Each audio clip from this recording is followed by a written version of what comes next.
साथीहरू, भुन्टी सिरियलको नयाँ भागमा भूमिका घाइते भएको कुरा त हामी सबैलाई थाहा छ। घरको आँगनमा घाइते अवस्थामा भूमिका थिइन्। के कारणले गर्दाखेरि भूमिका त्यो अवस्थामा पुगिन् त? कतै भूमिकाले आत्महत्या त गरेकी होइनन् कि भूमिकालाई धोका दिने केटाले भूमिकामाथि हातपात गरेको हो अनि भूमिका त्यो अवस्थामा पुगेकी हुन् अनि भूमिकाको स्वास्थ्य अवस्था कस्तो छ होला त? अर्कोतिर भूपेन्द्रका विदेशमा भएका दाजु अहिले भने कसैलाई पनि खबर नगरिकन नेपाल आएका छन्। अचानक यसरी दाजु भाउजू अनि दाजु भाउजूका सम्पूर्ण परिवारलाई घरको अगाडि आएको देख्दा भूपेन्द्र अनि भीम छक्क परेका छन्। आजको यो भिडियोमा हामी गत हप्ता आएको भुन्टी सिरियलको नयाँ भागमा के भयो भन्ने विषयमा चर्चा गर्नेछौँ। त्यही भएर भिडियोलाई अन्तिमसम्म हेर्नुहोला। भूपेन्द्र अनि भीमको सम्बन्ध सुध्रिसकेपछि दुवैजना अब भने अफिसमा गएर काम गर्ने निर्णय लिएका थिए भने भुन्टी पनि पढ्नको लागि स्कुल जाने तयारीमा थिइन्। त्यस पछाडि भने भुन्टी स्कुल जान अनि भीम र भूपेन्द्र अफिस जानको लागि घरदेखि बाहिर निस्कदा उनीहरूले घरको गेटमा त दाजु भाउजूलाई देख्छन्। यसरी दाजु भाउजूले भने खबरै नगरिकन नेपाल आएका हुन्छन् भने भूपेन्द्रका दाजु भाउजू अब भने सधैँको लागि नेपालमा नै बस्ने अनि विदेश नजाने भनेर आएका हुन्छन्। यसरी अचानक दाजु भाउजूलाई अगाडि देख्दा भूपेन्द्र अनि भीम छक्क पर्छन् भने भुन्टीले चाहिँ पहिलो पटक भूपेन्द्रको दाजु भाउजूलाई देखेकी हुन्छन्। किनभने भूपेन्द्रको बिहे हुनु अगाडि नै भूपेन्द्रका दाजु भाउजू विदेश गइसकेका हुन्छन्। त्यही भएर भुन्टीको भने यो पहिलो पटक भेट भएको हुन्छ। भूपेन्द्र अनि भीम भने छक्क पर्दै दाजु भाउजूलाई ढोक्छन् अनि दाजु भाउजूसँग मजाले कुरा गर्न थाल्छन्। तपाईहरूले त खबरै नगरिकन हामीलाई त सरप्राइज पो दिनुभयो। खबर गरेर आउनु भएको थियो भने हामी तपाईहरूलाई लिन एयरपोर्टसम्म आउँथ्यौँ, तर तपाईँहरू त खबरै नगरिकन आउनुभयो, हामीलाई कति ठुलो सरप्राइज दिनुभयो भनेर भीमले आफ्नो दाजु अनि भाउजूलाई भन्छन्। त्यस पछाडि भने भूपेन्द्रले भुन्टीको विषयमा पनि आफ्नो दाजु भाउजूलाई सुनाउँछन्। किनभने भुन्टीलाई पहिलो पटक भूपेन्द्रका दाजु भाउजूले देखेका हुन्छन्। भूपेन्द्रको दाइले भने यसरी भुन्टीले स्कुलको लुगा लगाएको देखेर तेरी श्रीमती त भर्खर पढ्नको लागि स्कुल जान्छ क्या र भनेर भूपेन्द्रसँग प्रश्न गर्दा भूपेन्द्रले पनि वास्तविक कुराहरू सुनाउँछन्। बिहे गरिसकेपछि उनको पढ्ने इच्छा थियो अनि उसको इच्छा पुरा गर्नको लागि मैले स्कुलमा भर्ना गरिदिएको हुँ अनि भुन्टी पढ्नको लागि स्कुल जान्छन् भनेर यसरी भूपेन्द्रले भन्छन्। त्यस पछाडि भूपेन्द्रले भीमलाई भने घरमा नै राख्छन्। त भने अब दाजु भाउजूको हेरविचार गरेर बस, भुन्टी पढ्नको लागि स्कुल जान्छन् अनि म पनि काम गर्न जान्छु, सबैजना घरदेखि बाहिर जानु हुँदैन भनेर भूपेन्द्र र भुन्टी भने आफ्नो काम गर्न जान्छन्। अनि भीम भने विदेशबाट आएका आफ्ना दाजु भाउजूलाई घरभित्र लिएर जान्छन्। घरभित्र पुग्ने बित्तिकै भाउजूले भने घरभरि भुन्टीकै मात्र फोटा टाँसेको देख्छिन्। यो देखेर उनलाई भुन्टीको यो कुरा मन पर्दैन। भुन्टीले आफ्नो मात्र फोटा टाँसे जस्तो कुरा उता विदेशबाट आएकी भाउजूले बुझ्छिन् अनि घरभरि त भुन्टीको मात्र फोटा टाँसेको छ त, घर परिवारका सम्पूर्ण सदस्यको फोटा टाँस्नु पर्थ्यो भन्दै उनले कुरा गर्न थाल्छिन्। यसरी आउने बित्तिकै उनले भुन्टीलाई गलत बुझ्न थालेकी छिन्।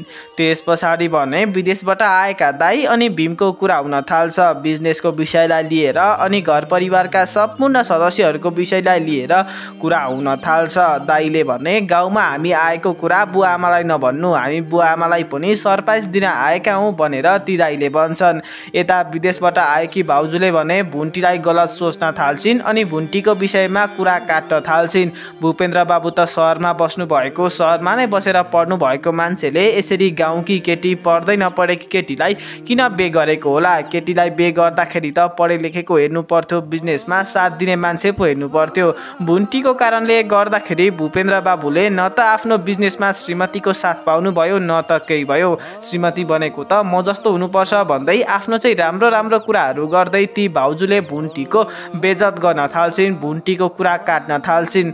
उता विदेशबाट आएका दाइले पनि अब भुन्टीको विषयमा त्यस्तो कुरा नगर, यदि भूपेन्द्र यो समयमा आयो भने मेरी श्रीमतीको कुरा काटिरहेको रहेछन् भनेर नराम्रो मान्छ अनि भुन्टी पनि त ठिकै छ, पढ्न जाँदैछिन् भनेर विदेशबाट आएका दाइले भुन्टीलाई सहयोग गरे जस्तो देखाए तापनि ती भाउजूले भने भुन्टीलाई गलत बुझ्न थालेकी छिन्।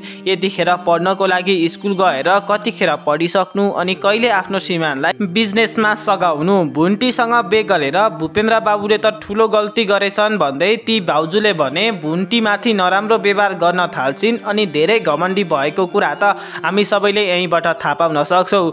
भुन्टीकी भाउजू असल चरित्रकी होइन रहेछिन् अनि भुन्टीलाई अब भने पक्कै पनि दुःख दिन सक्छिन् भन्ने कुरा पनि हामीले यहीँबाट प्रष्टसँग थाहा पाउन सक्छौँ। अर्कोतिर विदेशबाट आएका दाइले भने भीमलाई व्यापार अनि बिजनेसको विषयमा सोध्न थाल्छन्। वास्तवमा भूपेन्द्रले चलाएको त्यो बिजनेस अनि बनाएको घर यिनै दाइबाट पैसा ऋण खोजेर बनाएका हुन्छन्। त्यही भएर बिजनेसको विषयमा पनि ती दाइले भीमसँग प्रश्न गर्छन्।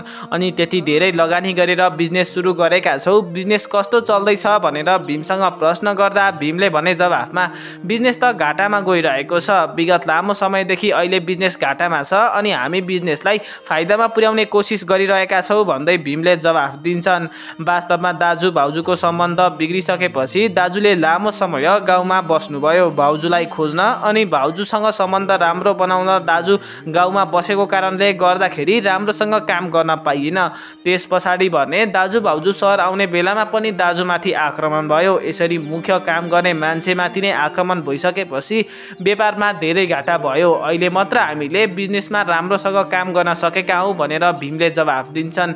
उता भीमको यस्तो जवाफ सुनेका विदेशबाट भर्खरै आएका ठुला दाइ धेरै निराश हुन्छन् अनि भूपेन्द्रप्रति असन्तुष्टि जनाउँछन्। यो देखेर भीमले भने अब बिजनेस चलाउने सबै त दाजुले नै हो, त्यही भएर भूपेन्द्र दाइसँग नै बिजनेसको विषयमा कुरा गर्नु।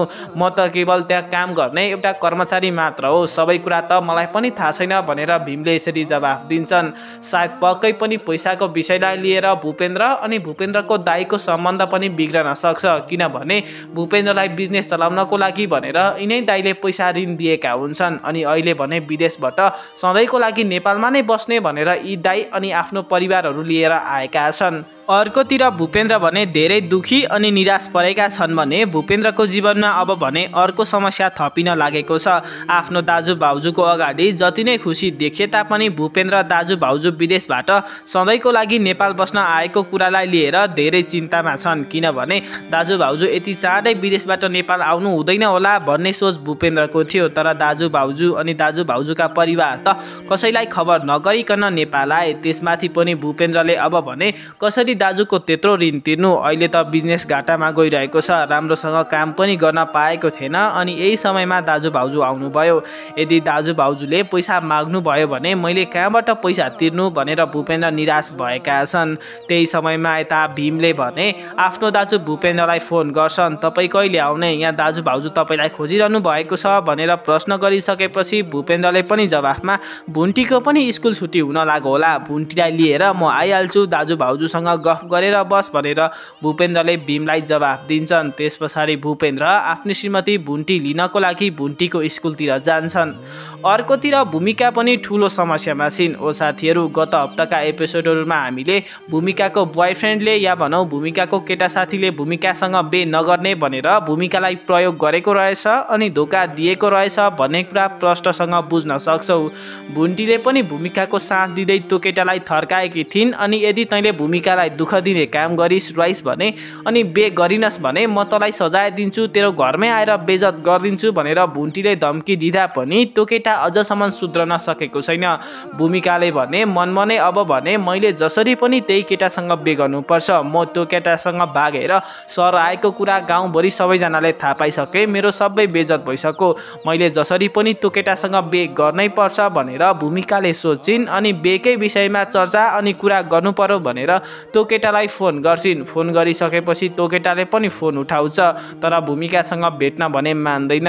वास्तवमा म घरमा नै छुइनँ, कसरी भेट्नु भन्दै त्यसले झुटो कुरा गर्छ। भूमिकालाई पनि राम्रोसँग त्यसले झुट कुरा गरिरहेको छ भन्ने कुरा थाहा हुन्छ। त्यही भएर भूमिकाले म आफै त्यसको घरमा जान्छु अनि बिहेको विषयमा कुरा गर्छु भनेर भन्छन्। त्यही समयमा विदेशबाट आएका दाजु भाउजूले भने भूमिकासँग भेट गर्छन् अनि तँलाई के भएको छ, राम्रोसँग बोल्दा पनि बोल्दैनस् त भनेर भूमिकासँग प्रश्न गर्छन्। तर भूमिकाले भने केही पनि भएको छैन भन्दै जवाफ दिन्छन्। वास्तवमा भूमिकाले भने कतै विदेशबाट आएका दाजुभाउजूले मेरो अनि त्यो केटाको विषयमा कुरा थाहा पाउने त होइनन् भन्दै भूमिका डराएकी हुन्छन्। त्यही भएर भूमिकालाई आफ्नो विदेशबाट आएका दाजुभाउजूसँग पनि डर हुन्छ। उता दाजुभाउजूले भने भूमिकासँग कुरा गर्न खोजिरहेका हुन्छन्, तर भूमिका भने मेरो सानो काम छ आइहाल्छु भन्दै त्यो केटा साथीको घरतिर जान्छन्। अनि त्यो केटा साथीको घरभित्र पुग्दा केटा त त्यहीँनेर हुन्छ, तर उक्त केटा भने अर्कै केटीसँग कुरा गरेर बसिरहेको हुन्छ। यो देखेर भूमिका धेरै रिसाउँछिन् अनि रिसमा आएर अर्की केटीसँग भूमिका झगडा गर्न थाल्छिन्। झगडा सकिसकेपछि भूमिकाले त्यो केटालाई जेल पुर्याउने धम्की दिन्छिन् अनि पुलिसलाई फोन गर्न खोज्छिन्, तर उक्त केटाले भूमिकालाई सम्झाउने कोसिस गर्छ।